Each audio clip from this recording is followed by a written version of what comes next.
Hello my dear viewers, how are you? Hope you all are fine. Let's move on to our today's topic.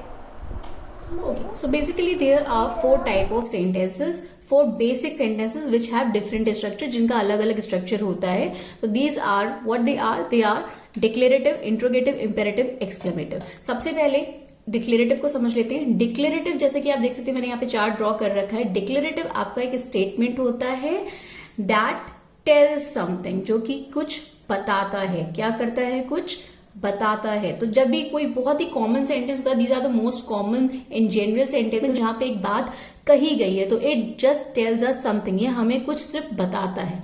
Now the second one is interrogative. Interrogative हमें क्या करता है? ये एक question होता है. Interrogative sentence एक question होता है, प्रश्न होता है.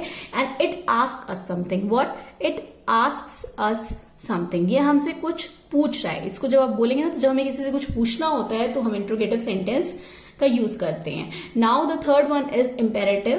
थर्ड वन हमारा तीसरा है imperative. That is a command, जो कि एक कमांड होता है. जब हम कहते हैं ना, shut the door, shut the door, clean your room, stop. तो इस तरह के सेंटेंसेस जहां पे हम कमांड दे रहे हैं, दूसरे को एक निर्देश दे रहे हैं, ऑर्डर दे रहे हैं, जैसे कहते हैं ना आप कुछ करने के लिए, तो वो होते हैं हमारे इंपेरेटिव सेंटेंस. सिंपल लैंग्वेज में कहूं तो it just tell us to do something. यहाँ पे था टेल अस समथिंग, ये हमें कुछ बताते हैं स्टेटमेंट. लेकिन कमांड क्या होता है? It tells us to do something, यानी कि ये हमें कहता है कुछ करने के लिए. तो जहां पे हमें कुछ करने के लिए कहा जा रहा है, tells us to do something, तो वो होता है कमांड, और वो होते हैं इंपेरेटिव सेंटेंस. क्या होते हैं? Imperative sentence. Now the fourth one is exclamative sentence कहते हैं, और ये एक्सक्लेमेशन को शो करते हैं. अब क्या होता है? एक्सक्लेमेशन क्या होता है? आपकी फीलिंग्स होती हैं. तो बेसिकली वो खुशी भी हो सकती है, दुख भी हो सकता है आपका, या आप सरप्राइज हो जाते हैं, बहुत ज्यादा भौचक्के जिसे कहते हैं ना, तो बहुत ज्यादा एक्साइटेड होते हैं. तो इस तरह के हर इमोशन को शो करने के लिए हम लोग एक्सक्लेमेटिव सेंटेंसेस का यूज करते हैं. तो अगर जैसे कि मैंने आपको बताया, सिंपल लैंग्वेज में इट एक्सप्रेसेस स्ट्रॉन्ग इमोशन. जब हम बहुत ज्यादा खुश हैं, बहुत ज्यादा दुखी हैं, बहुत ज्यादा सरप्राइज है, तो इट एक्सप्रेसेस स्ट्रॉन्ग इमोशन. ध्यान रखिएगा, स्ट्रॉन्ग इमोशंस को ये एक्सप्रेस करता है. और वो इमोशंस आपके क्या हो सकते हैं? सरप्राइज भी हो सकता है, सरप्राइज, फियर, यानी कि आपका सरप्राइज, फियर मतलब आप जिसे डर कहते हैं, एक्साइटमेंट, एक्साइटमेंट मतलब उत्साह, और जॉय यानी कि खुशी. इस तरह के सारे इमोशंस को एक्सप्रेस करने के लिए हम लोग एक्सक्लेमेटिव सेंटेंसेस का यूज करते हैं. और अब एक लास्ट चीज होती है, यहाँ पे मैंने लिखा हुआ है फाइनल पंक्चुएशन. देखिए, ये जो चीजें मैं बता रही हूँ ना, ये सिर्फ पहचान है, आइडेंटिटी है कि कैसे आप जानेंगे कि ये कौन सा सेंटेंस है. इसको डिटेल में हम स्ट्रक्चर भी जानेंगे, तो वीडियो एंड तक देखिएगा. पसंद आ रहा है अगर आपको, तो सब्सक्राइब चैनल जरूर करिए. एंड बिलीव मी, मैं आपको आपकी इंग्लिश और ग्रामर को इंप्रूव करने में आपकी बहुत हेल्प करूंगी, और बहुत ही सिंपल तरीके से करूंगी. तो okay, now the final punctuation as I say full stop. यहाँ पे जब भी डिक्लेरेटिव स्टेटमेंट, यानी हम कोई बात नॉर्मल सी कहते हैं, जो कि जनरल सी बात होती है, वो खाना खाता है, वो वहां जाता है, वो पढ़ रही है, तो इसमें क्या होता है? जो फाइनल पंक्चुएशन है, एंड में क्या लगता है? That is full stop. Declarative sentence में फुल स्टॉप होगा. इंट्रोगेटिव सेंटेंस में हम क्वेश्चन मार्क लगाते हैं. इंपेरेटिव सेंटेंस में, जैसे मैंने आपको पहले भी क्लियर कर दिया है कि हम दो चीजें लगाते हैं. दो तरह के सेंटेंसेस होते हैं, जो एक एंड होते हैं आपके एक्सक्लेमेटरी मार्क पे, and the second one is ends at the full stop, जो कि फुल स्टॉप पे खत्म होते हैं. और एक्सक्लेमेटिव सेंटेंस, जैसे कि इसका नाम ही है, तो ये तो एंड होते हैं एक्सक्लेमेटरी मार्क पे, जो कि होता है हमारा ये.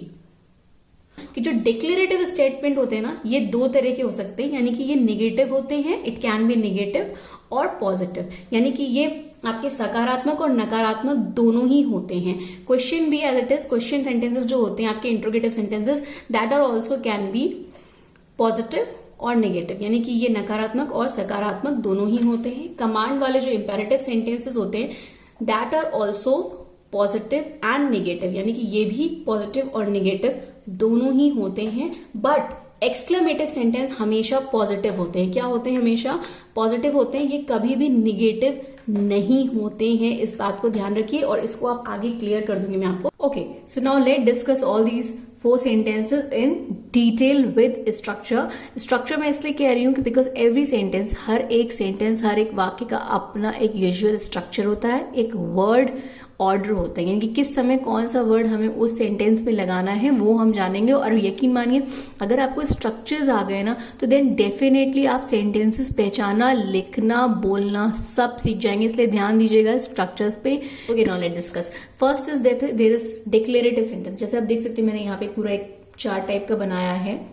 तो first we will discuss declarative sentence जो होते हैं उनका स्ट्रक्चर बहुत ही सिंपल होता है। वो कुछ डिक्लेयर कर रहे होते हैं, स्टेटमेंट कर रहे हैं, तो there is only one subject, one verb and one object. एक सब्जेक्ट होता है, एक वर्ब होता है और एक ऑब्जेक्ट होता है। एस आपका सब्जेक्ट है, V is for verb, O is for object और लास्ट में लगता है एक फुल स्टॉप। जो वर्ब होता है हमारा उसमें मेन वर्ब भी हो सकती है, इसके अलावा auxiliary verb plus main verb भी हो सकती है। तो वर्ब में दोनों वर्ब्स आएंगे। ये आपका लेट्स सी एग्जाम्पल। सो बहुत ही सिंपल से एग्जाम्पल हम ले लेते हैं। जैसे मैंने आपको पहले भी बताया था कि जो ये सेंटेंसेस होते हैं डिक्लेरेटिव, ये पॉजिटिव और नेगेटिव दोनों होते हैं। तो उसके अकॉर्डिंग हम लोग सेंटेंस देखेंगे। तो पहले एक पॉजिटिव सेंटेंस लेके चलते हैं हम लोग। पॉजिटिव सेंटेंस जैसे कि सब्जेक्ट है आपका I like coffee, simple and then full stop.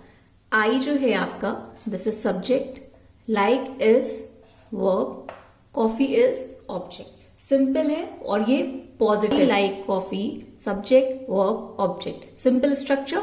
Let's move on to the negative. Same structure होगा। अगर हम ये बात नकारात्मक वे में यानी नेगेटिव सेंस में कहना चाहे तो हम कहेंगे I do not like coffee. Same structure है, फुल स्टॉप पे एंड हो रहा है। एक सब्जेक्ट है आपका, एक वर्ब है आपका, एक ऑब्जेक्ट है। बस आपका डू नॉट यानी कि ये ऑक्सिलरी वर्ब लग गया है यहाँ पे, ऑक्सिलरी और साथ में नेगेटिव वर्ड नॉट लगा हुआ है क्योंकि ये सेंटेंस ही हमारा नेगेटिव है, हम नहीं के तौर पे कह रहे हैं। तो ये बहुत ही सिंपल सा स्ट्रक्चर था आपका डिक्लेरेटिव सेंटेंस का। स्ट्रक्चर याद हो जाएगा, सेंटेंस बनाना आ जाएगा। Okay, now move on to the interrogative sentence. Interrogative जैसे कि मैंने बताया क्वेश्चन वर्ड होते हैं। इनके they are 3 structure of interrogative sentences. तीनों स्ट्रक्चर हम देखते हैं, लेट्स सी। पहला स्ट्रक्चर होता है हमारा जहां पे हमारा पहला वर्ड होता है जो होता है एक वर्ड। वर्ड मतलब कि question word, what, when, why, where. Then होता है हमारा auxiliary verb. Auxiliary verb is, am, are, has, have, these are the auxiliary verbs. Plus एक सब्जेक्ट होता है, प्लस वर्ब होता है और उसके बाद हम लगाते हैं क्वेश्चन मार्क। चलिए इसके अकॉर्डिंग हम लोग पहले स्ट्रक्चर को देखते हुए एक सेंटेंस देख लेते हैं। मैं आपको 2 बताऊंगी क्योंकि पॉजिटिव नेगेटिव दोनों बताऊंगी मैं आपको। तो यहाँ पे सबसे पहले हम लोग पॉजिटिव सेंटेंस की बात करते हैं। तो ले लेते हैं word why did you go and then the question mark. अब ध्यान दीजिए, वाई हो गया आपका वर्ब वर्ड मतलब क्वेश्चन वर्ड आपका। Did is the auxiliary verb, subject you is the subject and go is the verb. तो ये देखिए, और उसके बाद हमने लगाया क्वेश्चन मार्क। सिंपल स्ट्रक्चर के अकॉर्डिंग ही चल रहा है एग्जाम्पल। तो ये सिंपल सा सेंटेंस था हमारा पॉजिटिव में इंट्रोगेटिव के। अब हम लोग एक इंट्रोगेटिव नेगेटिव सेंटेंस देखेंगे, यानी कि जो क्वेश्चन है लेकिन नकारात्मक में पूछा जा रहा है। तो हम इसे कहेंगे, सेम चीज को हम बोलेंगे वाई डिडंट मतलब डिड नॉट का short form. Y didn't you go. तो ये क्वेश्चन ही पूछा जा रहा है, आपका प्रश्न किया जा रहा है लेकिन नकारात्मक तरीके से। Now move on to our second structure of the interrogative sentence. चलिए इंट्रोगेटिव सेंटेंस के दूसरे स्ट्रक्चर को देखते हैं जहां पे हम सबसे पहले डू, डज, डिड लगाते हैं, फिर सब्जेक्ट लगाते हैं, then V verb, then there is an object and at last there is an question mark. We put a question mark क्योंकि ये क्वेश्चन की बात हो रही है। डू, डज, डिड ये आपका सब्जेक्ट के अकॉर्डिंग लगता है। किसके अकॉर्डिंग लगता है? सब्जेक्ट। अगर सब्जेक्ट आपका प्लूरल है यानी एक से ज्यादा है, बहुवचन में है, तो हम लगाएंगे डू। अगर वो सिंगुलर है, एक की बात हो रही है, डज। और अगर आपका वही चीज निगेटिव से उसमें पास्ट टेंस में हम पूछते हैं तो हम डिड लगाते हैं। Okay, so now and then verb. चलिए एक सेंटेंस देख लेते हैं एग्जाम्पल। अब मैं अगर कहूं पहले सकारात्मक यानी पॉजिटिव सेंटेंस देख लेते हैं। Do you like coffee? क्या तुम कॉफी पसंद करते हो? डू आपका यू के अकॉर्डिंग, सब्जेक्ट लगा, डू लगा, subject like is verb, coffee is object and then the question mark. अब यहाँ पे हमारा सब्जेक्ट क्या है, यू यूज हुआ है। यू आपका एक ऐसा सब्जेक्ट होता है जो कि प्लूरल की तरीके से उसके सारे फंक्शन होते हैं, तो इसलिए यहाँ पे हमने लगाना है do. Okay, now the second one देख लेते हैं हम। अगर वो होगा निगेटिव, यानी अगर यही बात हमको नकारात्मक तरीके में कहनी है तो हम क्या कहेंगे, सेम डू को जगह हम लगा देंगे डोंट। डोंट यानी कि short form of do not. Don't you like coffee, don't you like coffee, क्या तुम कॉफी पसंद नहीं करते हो। Okay, now we move on to the third one, that is imperative. और बिलीव मी, इम्पेरेटिव सेंटेंस सबसे इजी होते हैं बनाना, क्योंकि इनका स्ट्रक्चर बहुत ही सिंपल होता है। मैंने आपको वीडियो के स्टार्ट में बताया था कि दो तरह के होते हैं, एक जो एक्सक्लेमेटरी मार्क पे एंड होते हैं और सेकेंड वन जो फुल स्टॉप पे एंड होते हैं। दोनों का स्ट्रक्चर डिफरेंट होता है। सिर्फ अगर हम इतना कहें रुको, खड़े हो, बैठ जाओ, बंद करो, तो ये ऑर्डर जब इस तरीके से हम सिंगल वर्ड, यानी कि generally imperative sentence action word से ही शुरू हो जाते हैं। एक्शन वर्ड मतलब वर्ब, क्रिया। तो सिर्फ उसमें यहाँ पे एक स्ट्रक्चर जो पहला है, इसमें सिर्फ बेस वर्ब होगा जो आपका एक्शन हो रहा है, वो बोलेंगे। सब्जेक्ट यूजुअली नहीं होता है, तो there is no subject in these sentences. इन सेंटेंसेस में यूजुअली सब्जेक्ट नहीं होता है, क्योंकि सब्जेक्ट खुद अंडरस्टैंडेड होता है, यानी अंडरस्टूड होता है, कि वो पहले से पता होता है किससे कहा गया। अगर हमने कहा रुको, सामने वाले को पता है कि हम उससे बात कर रहे हैं, है ना, तो इसलिए यहाँ पे सिर्फ बेस वर्ब लगाते हुए एग्जाम्पल देख लेते हैं। पॉजिटिव में हम लिखेंगे स्टॉप और फिर लगाएंगे एक्सक्लेमेटरी मार्क। स्टॉप, रुको, और फिर एक्सक्लेमेटरी मार्क। अगर यही चीज हम कहेंगे मत रुको, तो हम कहेंगे निगेटिव सेंस में डू नॉट स्टॉप। क्या कहेंगे, do not stop, and then लगाएंगे एक एक्सक्लेमेटरी मार्क, क्योंकि ये इंपेरेटिव सेंटेंस। ये हो गया एक्सक्लेमेटरी मार्क वाला आपका example. Now move on to the sentence structure which ends with the full stop, जो कि फुल स्टॉप पे एंड होता है। वहां पे हमारा स्ट्रक्चर होता है डिफरेंट थोड़ा सा, verb, subject plus object and last में full stop. Let's see the example. Give, give मतलब देना, जो कि एक वर्ब है, क्रिया है। Give her is our subject, coffee, give her coffee, and then we put a full stop। अब हम लगाएंगे एक full stop। give is the verb, her is subject, coffee is object। Simple sentence है। यही चीज अगर हम नकारात्मक निगेटिव सेंस में देख लेते हैं, निगेटिव सेंटेंसेस का, तो हम कहेंगे do not give her coffee, do not give her coffee, उसे कॉफी मत दो। ये हम तो ऐसे सेंटेंसेस जिनमें कि कमांड देते हैं, हम इंस्ट्रक्शन देते हैं या कोई डिमांड करते हैं किसी और से, तो वो कहलाते हैं हमारे इंपेरेटिव सेंटेंस। क्या कहलाते हैं, imperative sentence. Okay, I hope आपको ये बात समझ में आ रही होगी। अगर आपको स्ट्रक्चर क्लियर हो, कि सेंटेंस क्लियर होता है, then give me a thumbs up, यानी कि लाइक करिए और वीडियो को सब्सक्राइब करिए, चैनल को सब्सक्राइब करिए और शेयर करिए। Okay, now move on to the our last sentence, that is exclamative. अब इसे बहुत ध्यान से देखिएगा, because there are 4 structure. Usually आपको ना 2 ही स्ट्रक्चर लोग डिस्क्राइब करते हैं, but yes there are 4 structures, क्योंकि मैंने ये देखा है और मेरे अपने नोट्स में मैंने चारों स्ट्रक्चर्स को लिखा है और वो मैं आपको एक्सप्लेन करूंगी।